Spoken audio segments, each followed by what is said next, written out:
예수님께서 제자들에게 기도를 가르치시면서 우리 자신을 위해서 기도하라고 하신 것 중에 첫 번째로 양식을 구하라고 하셨습니다.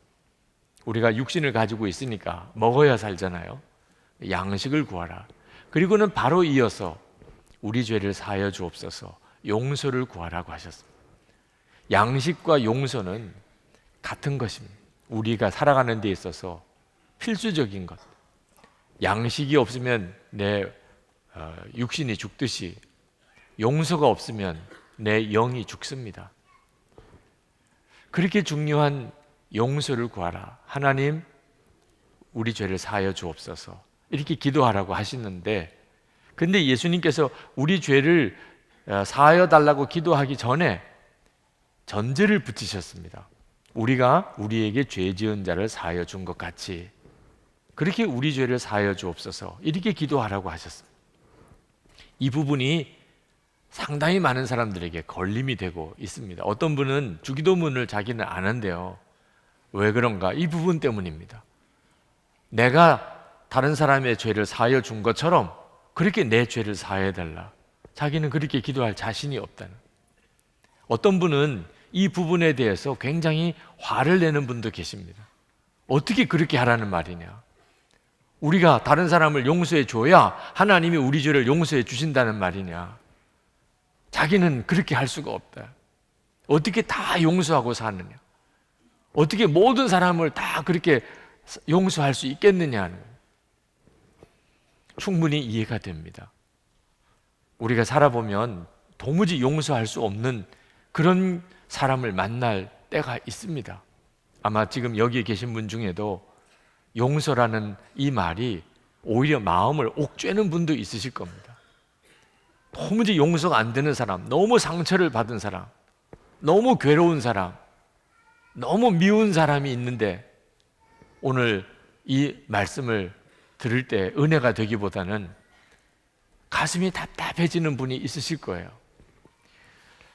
요한 크리스토프 아놀드라는 사람이 잃어버린 기술 용서라는 책에서 그 서문에 이런 엉뚱한 질문이 하나 나옵니다. 만약 당신에게 총이 들려 있다면 쏘지 않겠는가? 그러면서 그는 이 로저라고 하는 분의 실화를 소개합니다. 이 로저라고 하는 사람이 그 딸이 운전을 하다가 자전거를 타고 가다가 음주운전자의 차에 받쳐서 세상을 떠나는 끔찍한 사고를 당합니다. 딸을 잃어버린 것도 너무 슬픈데 가해자가 아나무인입니다. 자기는 조금도 용서를 빌 마음이 없다. 너무나 뻔뻔하게 나오는 겁니다. 그 가해자는 형을 살았습니다. 형무소에서 출소하는 날 이 로저 씨가 형무소 앞에 총을 들고 가서 그 출소하는 자기 딸을 죽인 가해자를 총을 쏩니다. 살인 미수로 그가 감옥에 갑니다. 그 아내가 남편을 향하여 울부짖습니다. 나는 남편이 그 사람에게 총을 쏘는 것을 절대로 허용할 수 없어요. 내가 그를 죽일 거니까요. 여러분, 만약에 여러분에게 너무 화가 나는 일, 너무나 어려운 일을 당했을 때 만약에 여러분의 손에 총이 들려져 있다면 여러분은 방아쇠를 당기지 않을 자신이 있습니까? 여러분, 우리의 삶에 있어서 용서는 그렇게 간단한 문제가 아닙니다.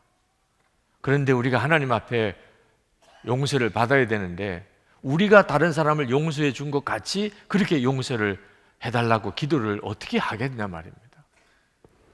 근데 여러분, 예수님의 말씀은 우리가 정확하게 들어야 합니다. 예수님은 정말 분명하게 그리고 단호하게 말씀하십니다. 우리가 우리에게 죄 지은 자를 사하여 준 것 같이 그렇게 하나님께 용서를 구하라는 거예요. 그리고 마태복음 18장에 보면 실제적인 예를 하나 듭니다. 1만 달란트를 탕감받은 그런 사람이 100데나리온 빚진 자를 용서해 주지 않는 바람에 1만 달란트 탕감받은 게 다 취소가 되고 맙니다. 예수님은 애매하게 말씀 안 하셨고 돌려가면서도 안 하셨어요. 예수님 말씀은 분명히 해요. 우리가 우리에게 죄 지은 자를 사하여 준 것처럼 그렇게 우리 죄를 사하여 주시는 겁니다. 우리가 용서받았다면 용서해야 되고 우리가 용서해야 용서받을 수 있다는 거예요. 근데 여러분, 이 말씀이 어떤 사람에게는 여전히 마음에 무거운 말씀으로 들릴 수 있겠지만 이 말씀 자체만 보면 이건 말할 수 없는 은혜예요. 우리가 우리에게 죄 지은 자를 사하여 준 것 같이 우리 죄를 사하여 주옵시고, 이 기도는요 말할 수 없는 은혜예요. 여러분이 이 기도의 진정한 의미를 알고 나면 정말 눈물로 감사하며 이 기도를 드릴 수밖에 없는 기도예요. 여러분, 우리가 가장 많이 사용하는 단어 중에 하나가 은혜인데, 은혜의 핵심은, 그 뿌리는 용서입니다. 용서가 전제되어 있는 거예요. 우리가 받는 모든 은혜는 그렇습니다. 여러분, 우리가 예수님을 믿었다는 말은 용서를 경험했다는 것. 우리가 예수님을 만났다는 말도 용서를 경험했다는 거예요. 여러분, 우리 교회가 은혜가 충만합니까? 그럼 뭘 근거로 대답해야죠? 용서가 있으면, 우리 교회 안에 성도들 사이에 용서가 계속 많으면, 그러면 우리 교회는 은혜 충만한 교회예요. 여러분은 은혜 충만한 사람입니까? 그럼 뭘 근거로 대답해야죠? 여러분이 계속 용서하고 있다면, 그러면 여러분은 은혜가 충만한 사람이에요. 만약에 여러분이 용서 못하고 있다면 여러분은 은혜가 없는 사람이에요. 왜 우리가 우리에게 죄 지은 자를 용서하지 않으면, 그러면 우리 죄도 용서받지 못하는 겁니까? 우리가 은혜를 걷어차기 때문에. 우리가 우리에게 죄 지은 자를 용서하지 못하는 것은 우리 스스로가 은혜를 걷어차는 거예요. 은혜를 멸시하는 거예요. 그러니까 어떻게 은혜를 받을 수 있겠어요? 오늘 주님은 우리에게 용서를 구하는 기도를 하게 하면서 우리의 죄라는 표현을 쓰셨습니다. 이것도 역시 은혜의 기도예요. 우리의 죄라고 표현을, 내 죄라고 말씀 안 했습니다. 우리는 참 까다로운 사람이라서 어지간하면 내 죄와 남의 죄를 구분하려고 합니다. 이건 내 죄 아니에요. 이건 그 사람 죄예요. 나는 그런 사람 아니에요. 나를 그 사람하고 같이 엮지 마세요. 왜 그 사람의 죄를 가지고 나에게 뭐라 그러세요? 우리는요, 죄 문제에 대해서 철저하게 내 죄와 다른 사람의 죄를 구분하려고 합니다. 우리 교회 안에도, 교회 공동체 안에도 잘못한 사람 생깁니다. 어떤 죄 짓는 사람 생겨요. 그때 교인들의 반응이 어떻게 나올까요? 그 사람의 죄는 그 사람의 죄예요. 나 상관없어요. 근데 우리 주님은 뭐라고 기도하라고 하셨죠? 우리 죄를 사하여 주옵시고. 그 사람의 죄가 내 죄예요. 여러분, 이 사실을 명확하게 여러분이 받아들여야 이 주기도문을 드릴 수 있는 거예요. 여러분 주변에 잘못하는 사람 보이시죠? 교회 안에서도 있으실 거예요. 그때 여러분은 어떻게 기도하십니까? 우리 죄를 사하여 주옵시고. 우리 죄예요. 그 사람의 죄 아니에요. 그때만 이 주기도문을 정확히 이해하고 기도 드릴 수 있는 사람인 것입니다. 우리는 용서받은 은혜로 살고 있는 걸 명심해야 됩니다. 오늘 이렇게 예배 드리는 것도 용서받은 은혜 때문에 오늘 이렇게 예배 드릴 수 있는 거예요. 우리가 이렇게 얼굴 들고 다니는 것도 용서받은 은혜 때문에 우리가 얼굴 들고 다니는 거예요. 여러분, 한번 성경 말씀에 귀를 기울여 보세요. 히브리서 11장 14절에 모든 사랑과 더불어 화평함과 거룩함을 따르라. 이것이 없이는 아무도 주를 보지 못하리라. 여러분은 모든 사람을 다 용서하셨나요? 모든 사람과 다 화평함을 이루셨나요? 도무지 용서할 수 없을 것 같은 사람, 전 남편, 전 아내, 너무 괴팍한 시어머니, 너무 못된 며느리, 상처만 주었던 부모, 정말 말 안 듣는 자녀, 나를 배신하고 떠나갔던 동업자, 별의별 사람이 다 있겠죠. 여러분은 모든 사람과 화목함을 이루었습니까? 아직도 미워하는 사람이 있습니까? 아직도 용서 못한 사람이 있습니까? 어떻게 하려고 그러세요? 주님을 뵙지 못할 거라고 그랬는데. 여러분, 용서는 우리가 예수 믿는지 안 믿는지를 구분해주는 중요한 판단 근거입니다. 초대교회 성도들은 예수님의 기도 하나를 붙잡고 그들은 살았다고 그래요. 누가복음 23장 34절, 아버지 저들을 사하여 주옵소서, 자기들이 하는 것을 알지 못함이니이다. 십자가에 못 박히실 때 자기를 못 박는 이들을 향하여 우리 주님이 그렇게 하나님께 기도했어요. 저들을 사하여 주세요. 알지 못해서 그렇습니다. 초대교회 교인들은요, 자기들을 핍박하는 사람들을 향하여 그들도 똑같이 기도하고 죽었어요. 스데반 집사도 그랬잖아요. 그것이 바로 예수 믿는 것이었어요. 아미시 공동체, 미국에 있는 아미시 공동체는 500년 동안 공동체를 이루고 무엇하고 살았나? 누가복음 23장 34절, 저들의 죄를 사하여 주옵소서, 저들이 자기가 하는 짓을 알지 못하나이다. 이 기도 하나 끝까지 지켜가느라고 500년 동안 공동체 생활했던 사람들. 예수 믿는 우리야말로 그렇습니다. 성도 여러분, 우리도 기도할 때마다 잊으면 안 됩니다. 우리가 우리에게 죄 지은 자를 사하여 준 것 같이 우리 죄를 사하여 주옵시고. 이 기도는 절대 잊으시면 안 돼요. 이 기도가 우리를 은혜 안에 살게 만들어주는 거예요. 이 기도 속에서 우리가 예수님을 만나는 거예요.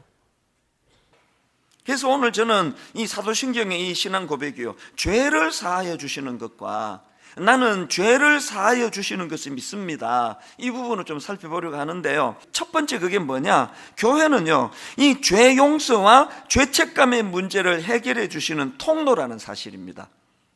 자, 이게 무슨 말씀인가 하면은 사도신경이 그 한 항목 한 항목 개별로도 의미가 있지만 이 배열이 엄청나게 중요합니다. 제가 몇 주 전에 성령을 믿사오며 이후는 모두가 다 성령과 연관된 사역이라고 말씀을 드렸지 않습니까? 그런데 여러분, 그 파트의 흐름을 한번 보십시오. 성령을 믿사오며, 그 다음에 거룩한 공회와, 그 다음에 성도가 서로 교통하는 것과, 그 다음에 죄를 사하여 주시는 것과예요.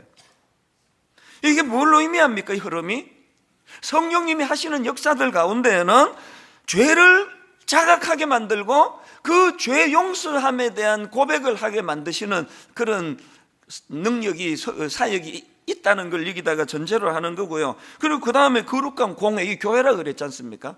거룩한 교회와, 그리고 그 교회 안에서 성도가 서로 교통하는 것의 문제가 그 다음으로 죄를 사하여 주시는 것과 연결이 된다는 게 뭘 의미하겠습니까? 교회 안에서 일어나는 성도 간의 교제, 교회 안에서 일어나는 모든 우리들의 움직임 속에는 이 죄를 사하여 주시는 것과라는, 이 죄를 사하여 주시는 것을 믿습니다라는 이 믿음과 연결이 된다는 게 뭘 의미합니까? 하나님은요, 인간 내면에 도사리고 있는 이 죄책감의 문제를 풀어주시기를 원하시는데, 이 죄책감의 문제를 풀어주시기를 원하시되 교회라는 통로를 통해서 이 문제를 해결하기 원한다는 겁니다. 그러니까 여기서 잊으시면 안 됩니다. 교회는요, 이 죄 용서와 죄책감의 문제를 해결해 주시는 것이고 그 기쁨을 누리는 것입니다. 그래서 은혜가 떨어지는 교회를 가보면 죄책감이 많아요. 은혜가 충만한 곳에는 죄 용서의 기쁨, 죄책감으로부터 자유함의 기쁨이 많고요, 은혜가 안 되는 교회는 정죄감이 많습니다. 그러나 우리 교회는 정죄감이 많은 교회인지 정죄감이 치유받은 것을 기뻐함을 드러내는 교회인지 점검해 보면 이 교회의 그 신앙 상태를 점검할 수 있는 거 아닙니까? 그리고 우리 개인도 마찬가지예요. 여러분, 교회가 만약에 이 죄 용서와 죄책감의 문제를 해결해 주시는 통로로 주님이 쓰시는 곳이라고 한다면 여러분의 언어는 누구를 정죄하고 비난하는 데 많이 사용이 됩니까? 아니면은 그 죄 용서함을 선포하고 그 상대방으로 하여금 죄책감으로부터 자유하도록 돕는 일에 여러분의 언어가 사용이 되십니까? 제가 앞에서 가늠하다 잡혀온 그 여인 이야기를 해드리지 않았습니까? 예수님이 던진 세 마디 말씀 가운데 예수님이 진짜 하시고 싶은 말씀은 마지막 세 번째, 가서 다시는 죄를 범하지 마라, 이 말씀을 주시고 싶은데요, 이 말씀을 주시기까지 바로 그냥 안 던지세요. 왜 이따위 짓을 했느냐? 다시는 이런 짓 하지 마라, 이 말씀을 던져주시는 게 주님이 의도하시는 포인트라 하더라도 그 말씀을 주시기까지 던져주는 말씀이 뭐였습니까? 너희 중에 죄 없는 자가 먼저 돌로 쳐라. 두 번째 마디가 나도 너를 정죄하지 않겠다. 그 다음 나오는 게 가서 다시는 죄를 범하지 말라요. 오늘 은혜가 떨어지는 교회, 은혜가 떨어지는 성도를 보면은요, 주님의 첫 번째 마디, 두 번째 마디 다 생략이에요. 바로 직격탄이에요. 왜 그따위 짓을 했느냐고. 다시는 이런 짓 하지 말라고. 자녀 교육에 있어서 우리가 자녀들을 노엽게 하는 가장 치명적인 문제가 이거예요. 바로 직격탄이잖아요. 왜 이따위 짓을 했느냐고. 다시는 이런 짓 하지 말란 말이야. 여러분, 우리가 누구에게 이런 공의를 드러내기 위하여 이 지적을 하고 싶다면 반드시 두 가지가 들어가야 돼요. 너희 중에 죄 없는 자가 먼저 돌로 쳐라. 이게 여인에게 어떻게 들립니까? 아무도 너를 정죄할 수 없다. 주님 자신이 이 여인에게 나도 너를 정죄하지 않겠다. 그리고는 가서 다시는 죄를 범하지 말라. 이게 첫째 마디, 두 번째 마디가 생략되고 지금 서로를 향하여 엄청나게 싸우는 현실을 보면은 참 마음이 아플 뿐이죠. 그래가지고 그 말에 가마력을 얻고 사람이 변화되는 거 봤습니까? 더 울분밖에는 안 나오는 거예요. 제가 우리 교회 구역 모임인 다락방 방문을 해보면은 전에 말씀드렸잖아요. 그냥 이렇게 쑥 들어가 보면은 10번 가면은요 5번, 6번 울고 있습니다. 특히 그 여성도들 모임 속에서 그런 일이 많은데요. 지금 그 자매가 교회 다락방 와가지고 왜 펑펑 울고 있습니까? 누가 때렸습니까? 제가 들어가기 직전에 누가 막 엄청나게 이 가늠한 여자야 그러면서 비난했습니까? 울고 있으면 딱 저는 알죠. 그 앞에 뭐가 있었는지. 이 사람이 토설치 않은 마음에 응어리 된 죄책감과 상한 마음을 반드시 거기서 아마 5분 전에 이거 나누었었구나. 그랬을 때에 아까 말씀드렸잖아요. 하나님은 그 죄책감을 해결해 주기를 원하시는데 교회 공동체를 통해서 해결해 주신다고. 그 나머지 우리 참여한 순원들이 또 순장님이 참 그 눈물을 닦아주고 격려해주고 위로해주고 그렇게 용기를 북돋아 주니까 그 죄사함에 그리고 또 죄책감으로부터 치유되니까 눈물이 나는 거거든요. 이게 교회라는 거. 이게 심지어는요, 제가 그 제자반, 남자 제자반을 오래 인도를 했었지 않습니까? 꽤 많은 경우에 남자분들이 너무나 이런 것까지 고백하나? 우리 남자들은 사실 이런 거 잘 얘기를 못하다가 또 한번 열받으면 또 여성보다 더 잘해요. 안 해도 되는 것까지 다 오픈을 해요. 몇 번이나 제가 겪었던 것 중에 하나가 어떤 남자 그 제자 훈련이니까요. 깊은 이제 그 속의 것들을 다 끄집어내는 시간들을 종종 가지는데 결혼하고도 아내 외에 그렇게 성적인 죄를 지은 것에 대하여 이렇게 고백하는 경우들이 몇 번 있었거든요. 제가 지금도 기억이 나는 그런 경우가 떠오르는데요. 그래서 제가 그 너무나 그 죄책감, 뿌리 깊은 아내에 대한 그런 미안함, 하나님 앞에 그 죄책감 이런 것들을 그 토로하는 일이 있었을 때 제자 훈련 그 교재 진도가 중요합니까? 그 딱 책 덮고 책상 다 물리치고 그 형제님을 가운데 앉으시라 그러고 모든 우리 남자 성도들이 그 몸에 손을 얹고 하나님 이 형제 마음에 그 죄책감의 문제가 치유될 수 있도록, 그리고 똑같은 예수님의 그 마음 그대로예요. 가서 다시는 이 같은 죄를 범하지 말라는 그 능력이 오늘 이 성도님에게 임하게 해달라고 같이 남자들이 펑펑 울면서 기도하는 일이 거기 말고 어디서 또 있겠습니까? 이게 교회라는 거예요. 분당 우리 교회는 이런 정죄감으로 고통하는 성도들을 싸매어주고 품어주고 함께 눈물을 닦아주는 교회입니까? 반대의 교회입니까? 뭐 기도 제목 한마디 잘못 내놓으면 막 그게 못 다녀요. 헛소문을 하도 퍼뜨리고 다녀가지고. 그게 병든 교회의 모습이 아니겠습니까? 저는 분당 우리 교회가 하나님 이 마음은 아시면 좋겠습니다. 하나님은 우리를 정죄하기 원하는 분 아니에요. 우리 안에 죄책감을 치유하기를 원하는데 교회라는 공동체를 통하여 그 구성원들인 저와 여러분을 통하여 이 일을 하기 원하신다는 사실을 꼭 기억하시기를 바랍니다. 그런가 하면 두 번째로요, 오늘 다루는 죄를 사하여 주시는 것과 이 부분을 통해서 기억해야 될 게 하나 더 있는데요, 여러분이 죄 사함의 문제는요 일평생 구해야 하는 문제라는 사실입니다. 이 사도신경의 흐름을 다시 한번 보십시오.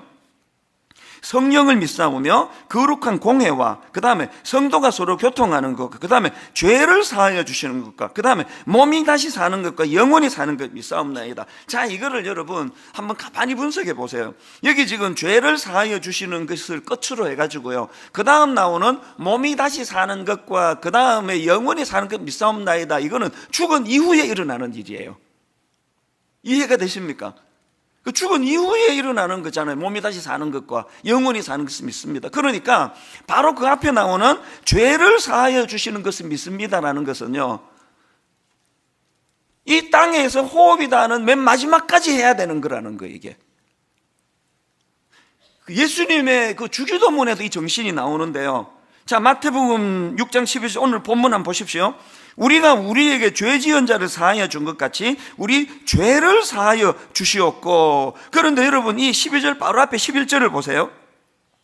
우리 죄를 사하여 주시옵고 이렇게 기도해라 그러는데 그 앞에 무슨 기도가 나오는가 하니까 11절 오늘 우리에게 일용할 양식을 주시옵고예요.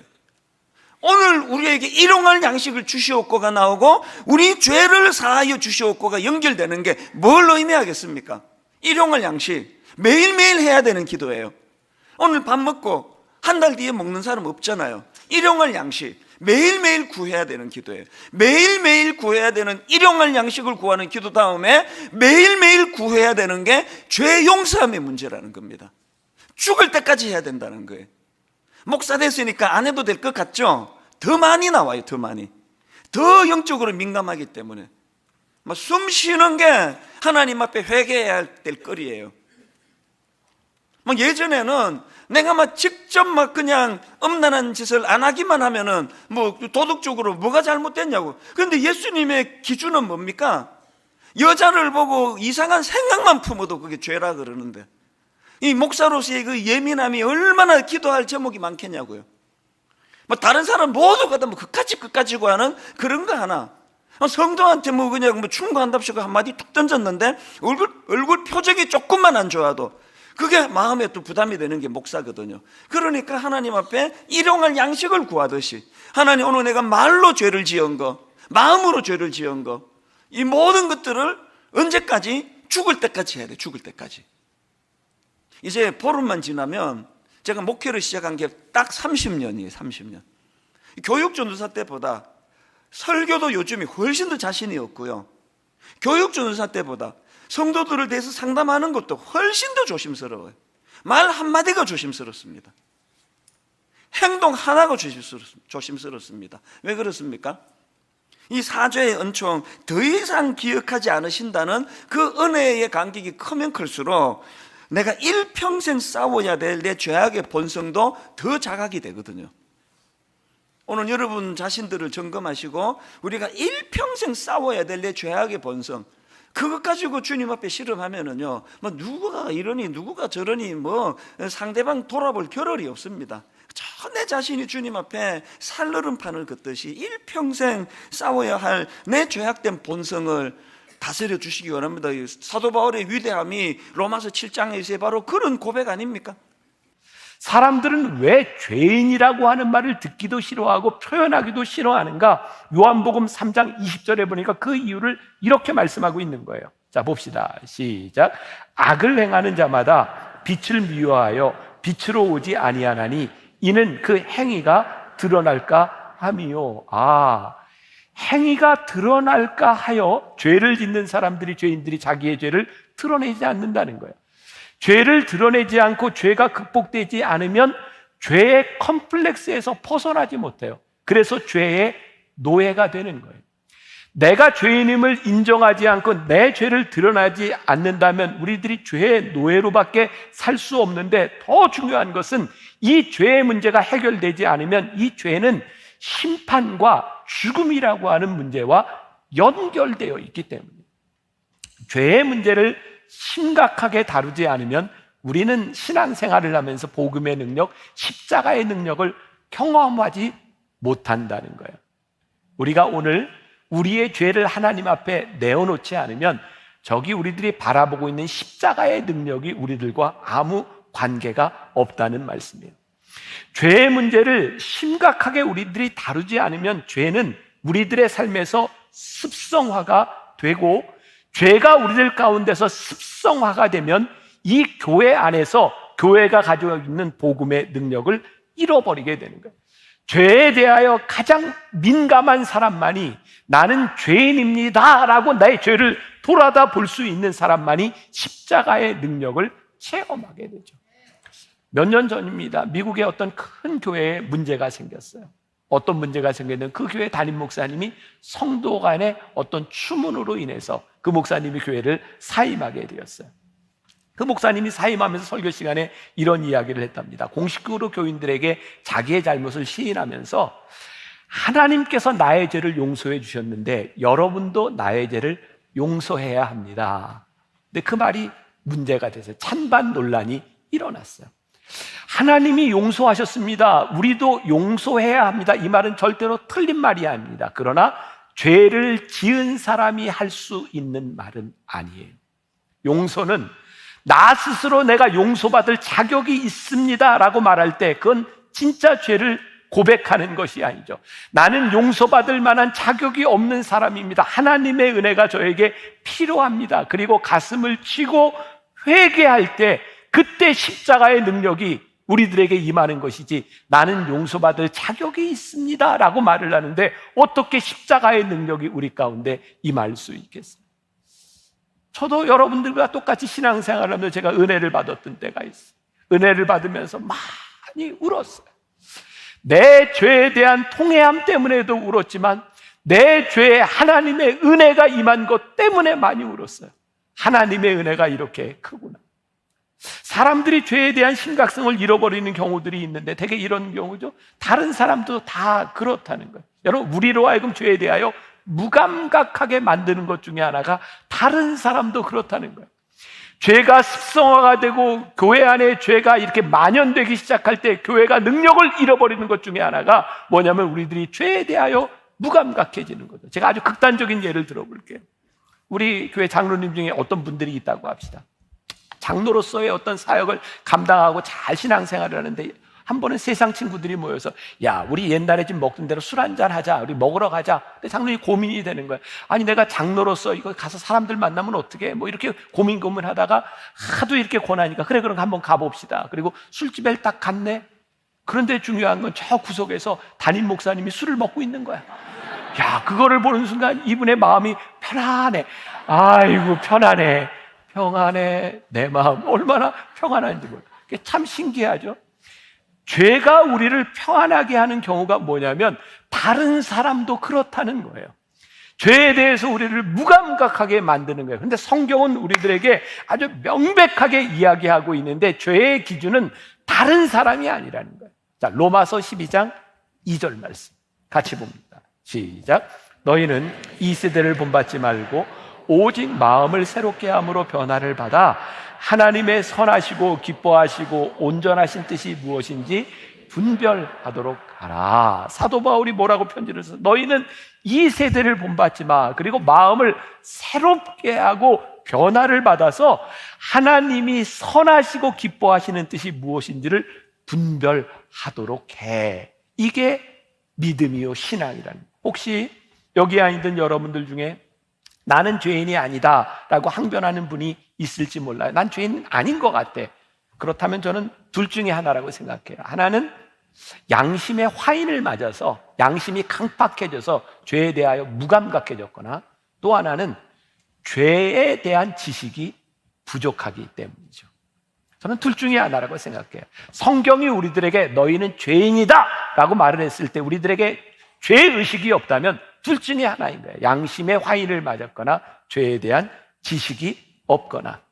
그런데 우리들이 나는 죄인이 아닙니다 라고 이야기하는 것으로 이 문제가 끝나는가? 아니요. 성경은 이 죄의 문제에 대하여 아주 심각하게 다루고 있다는 거죠. 자, 오늘 우리가 읽었던 본문 말씀 로마서 3장 11절부터 18절에 보니까 이렇게 되어 있어요.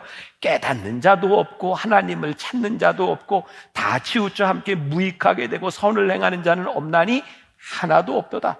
그들의 목구멍은 열린 무덤이요 그 혀로는 속임을 일삼으며 그 입술에는 독사의 독이 있고 그 입에는 저주와 악독이 가득하고 그 발은 피 흘리는데 빠른지라.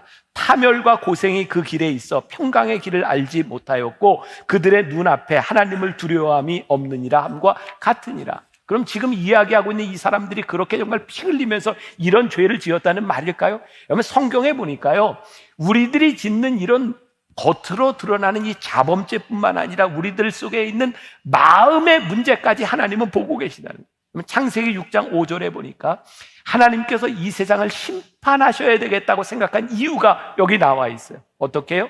그의 마음으로 생각하는 모든 계획이 항상 악할 뿐임을 보시고 하나님이 이 세상을 심판하셔야 되겠다고 생각했던 것이 뭐예요? 그 마음 속에 있는 악한 것을 보시고 우리들이 생각하는 것을 보시고 창세기 8장 21절 같이 봅니다. 시작. 이는 사람의 마음이 계획하는 바가 어려서부터 악함이라. 자, 이 부분에 대해서 여러분들이 이렇게 반대를 제기할 수 있는 사람이 있는지 모르겠어요. 진짜 애들이 악해요? 우리들의 애들을 키우면서 보니까 애들이 속에 죄가 있나요? 성경은 분명하게 이야기하고 있는데 어린이나 아이, 어른 할 거 없이 타락한 우리 인간 속에 죄의 본성이 있다고 말씀하고 있어요. 그래서 어거스틴이 죄를 회개하고 그가 고백록을 썼을 때 그가 고백록에 어떤 죄까지 고백하는지 아세요? 그가 어렸을 때 어머니의 젖을 먹을 때 어머니가 남는 젖을 다른 아이에게 주는 것 그거 시기하며 울었다는 거예요. 그걸 기억하고 있었는지 그 고백록을 어떻게 썼는지 또 어렸을 때 아이들과 함께 과수원에 가서 배설이를 한 거 그것도 죄를 회개해요. 죄성에 대한 회개를 이야기하고 있는 거죠. 말씀을 준비하며 읽었던 이야기예요. 여러분들 키우면서 여러분들 자녀들에게 느끼는 거죠. 예뻐하는 것과 그 아이 속에 있는 죄성을 바라보는 건 다른 부분이에요. 어떤 아이가요? 엄마를 훌쩍 성가시게 하는데 늘 엄마한테 시키는 게 버릇이 돼 있는 거예요. 이 아이가 엄마에게 이렇게 말을 했대. 엄마, 물 좀 떠다 주세요. 네가 떠다 먹어. 엄마, 그래도 물 좀 떠다 주세요. 아, 글쎄 네가 떠다 먹으래도 엄마, 물 좀 떠다 주세요. 그때 엄마가 이제 화가 나서 얘기한 거예요. 엄마, 너 한 번만 더 물 떠다 달라 그러면 혼날 줄 알아. 애가 이렇게 얘기해요. 엄마, 그럼 혼내려 올 때 물 떠다 주세요. 라고 이야기를 했대요. 아유, 얄미워. 그죠? 내가 내 자식이니까 이렇게 데리고 사는 거지 참 얄미울 때가 있어요. 가만히 보면 우리가 그렇게 사랑하는 우리 자식들에게도 죄의 본성들이 있어요. 그러니까 우리가 이 죄성이라고 하는 것은 우리들이 부인할 수 없는 우리들 가운데 들어있는 그런 문제들입니다. 이 죄의 문제가 더욱 심각한 것은 우리들에게 심각한 것은 성경에 보니까 하나님을 알지 못하던 세대에는 그들의 양심을 따라 심판하셨다라고 되어 있는데 지금 우리들에게 하나님의 말씀, 우리 그리스도인들에게 복음이 전해져 있어서 하나님을 알지 못하던 사람들보다 지금 하나님을 알고 있는 우리들에게 이 죄에 대한 지식이 훨씬 더 풍부하다는 거예요. 근데 무슨 얘기예요? 하나님은 이 우리들이 가지고 있는 죄에 대한 지식, 성경에서 이야기하고 있는 이 죄에 대하여 그것을 기준으로 인하여 우리들을 심판하시겠다고 말씀하십니다. 히브리서 9장 27절에 보니까 이런 말이 있어요. 한 번 죽는 것은 사람에게 정해진 것이요 그 후에는 심판이 있으리니. 자, 제가 여러분들에게 한번 물어볼게요. 예전에도 한번 물어본 적이 있는데 솔직하게 대답하세요. 나는 죽어도 안 죽을 거다. 한번 손 들어보세요. 안 죽을 사람 아무도 없어요? 그렇죠. 우린 다 죽죠. 우리들의 모두에게 개인적인 종말이 있어요. 다 다르게 찾아오는 종말이죠. 그런가 하면 우주적인 종말이 있어요. 그건 언제 올지 모르지만 이 세상에 심판의 날이 임하는 때가 있다. 그러니까 우리들이 죽어서 하나님 앞에 서게 되는 개인적인 종말이 있을 뿐만 아니라 하나님이 이 땅을 심판하시는 우주적인 종말이 우리들에게 있는 거예요. 죄를 지은 사람들이요, 왜 이 죽음 앞에서 두려움을 갖는가? 이 죄의 문제가 해결되지 않으면 우리들이 죽음을 경험해 보지 못한 우리들에게 이 미지의 세상, 하나님께서 우리들을 심판하신다고 하는 이 사실은 이 죄의 문제가 해결되지 않는 이상 우리들에게 두려울 수밖에 없는 거죠. 오늘 여러분들에게 또 하나 질문을 한다면, 여러분들은 하루하루를 살고 계세요? 아니면 하루하루 죽어가세요? 우리는 야, 내가 오늘 하루를 산다라고 표현하지만 사실 하루를 산 만큼 우리는 죽음 앞에 한 발짝 다가가 있는 거예요. 우리 중에 죽음을 피할 수 있는 사람들은 아무도 없어요. 하나님 앞에 우리들이 모두 서게 될 거예요. 내가 죄인인가요? 네, 그렇습니다. 그런데 우리들이 우리의 죄를 인정하지 않는 한 하나님의 은혜를 경험할 수도, 하나님의 구원도 우리들이 경험하지 못하는, 은혜를 경험하지 못하는 가장 중요한 이유 가운데 하나는 자신의 죄를 짓고도 모르거나 자신이 지은 죄를 인정하지 않기 때문에 우리들이 하나님의 은혜를 경험하지 못한다는 거예요. 그래서 우리들이 나는 내가 죄인인가요? 예, 저는 죄인입니다. 죄를 인정하는 순간 십자가의 능력이, 하나님의 능력이 우리들에게 임할 때 우리는 그때 무슨 표현을 쓰냐면, 아, 이것이 하나님의 은혜이군요. 그래서 죄는 은혜와 이렇게 늘 짝을 이루고 있는 부분이에요. 어떤 온라인 취업 포털 사이트에서 직장인 1254명을 대상으로 조사를 냈는데, 직장에서 이런 사람은 100% 왕따다 설문조사를 했는데 1위가 뭐냐면 잘난 척하는 사람이었대요. 친구들 중에 잘난 척하는 사람이 제일 싫다, 그게 1위였대요. 그리고 이런 대답도 있었답니다. 못난 친구가 잘난 체 할 때는 애교로 봐줄 수 있지만 잘난 친구가 잘난 체 할 때는 정말 꼴보기 싫다. 그러니까 여러분들이 제가 그렇게 잘난 척을 많이 해도 봐주는 이유가 있는 거죠. 자, 잘난 체하고도 혼자 튀려는 잘난 사람, 애쓰면 애쓸수록 그 사람 주변에 있는 모든 사람은 그 사람이 잘못되기를 원한다는 거예요. 본인만 모르고 있는 거예요. 사람들은 잘난 체하거나 완벽한 사람보다 겸손한 사람, 때로는 조금 허점이 있는 사람들을 훨씬 더 좋아합니다. 사람도 이러할진데 하나님 앞에 우리들이 설 때 하나님의 은혜를 입는 사람들은 어떤 사람일까요? 하나님 앞에서 겸손하지 못하다는 것, 하나님의 은혜를 입을 수 없다는 것. 은혜를 알지 못하는 것은 자기 죄신에 대해, 자기 자신의 죄에 대한 자각이 없을 때문이요. 그러므로 죄에 대한 인식은 자연스럽게 하나님의 은혜로 우리를 초대해 가는 거죠. 하나님의 은혜를 아는 사람은 반대로 자연스럽게 겸손해질 수밖에 없는 거죠. 그럼 잠언 3장 34절에 이렇게 말씀이 되어 있어요. 같이 봅니다. 시작. 진실로 그는 거만한 자를 비웃으시며 겸손한 자에게 은혜를 베푸시나니. 자, 베드로전서 5장 5절 같이 봅니다. 시작. 은혜 겸손으로 동일하 하나님은 교만한 자를 대적하시되 겸손한 자들에게 은혜를 주시느니라. 은혜를 알고 살아가는 사람들은요, 은혜가 뭔지를 알아요. 은혜가 어디에서 와요?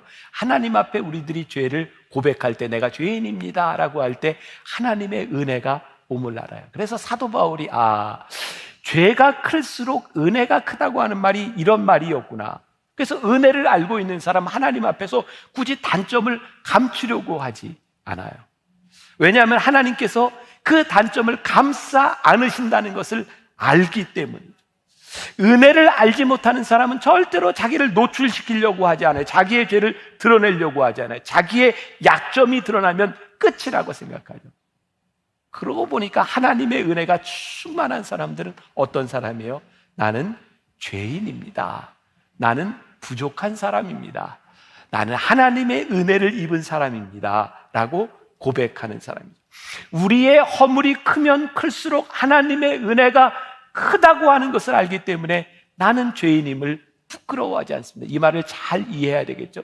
마음대로 죄를 짓는 그런 자랑이 아니라 내가 지은 죄에 대하여 하나님의 은혜를 입었다고 하는 것을 자랑할 수 있는 사람이 되는 거예요. 아주 좋은 예 같아요. 이번 코로나를 지나가면서 이제 정부에서 보상을 해주잖아요. 얼만큼 손해봤나. 사람들이요, 그 돈을 좀 많이 받으려고 손해본 걸 다 찾아내는 거예요.